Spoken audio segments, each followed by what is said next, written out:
मित्रांनो, शेतामध्ये भक्ताच्या जे काय आहे ते लक्ष्मीचं ठाणं निघालेलं आहे. तर पोतराज आणि सर्व आराधी मंडळी जे काय आहेत ते आईसाहेबांची जी काय आंघोळ घालून सेवा करत आहेत. बघू शकता अतिशय जागृत दहिवडीच्या आईचं जे काय आहे ते भक्ताच्या शेतामध्ये स्वयंभू ठाणं निघालेलं आहे. तुम्ही बघू शकता साक्षात जागृत आहे. तर हे बघू शकता तुम्ही, हे पोतराज आहेत. तर आईसाहेबांना जे काय आंघोळ घालत आहेत. इथं जळ वगैरे त्यांनी काढलेला आहे. मोहोळमधील इथं सर्व आराधी मंडळ आहेत.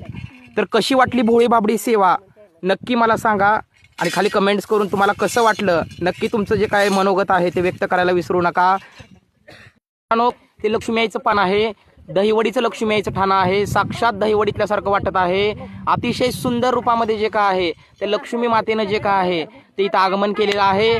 तर तुम्हा सर्वांच्या वतीनं मी या लक्ष्मीच्या चरणी साकड घालतो की सगळ्यांच्या मागची दुःख दारिद्र्य घालवून सगळ्याच्या जीवनामध्ये आनंद करावा हीच लक्ष्मी आईच्या चरणी साकड घालतो. लक्ष्मी आईच्या नावानं चांगले.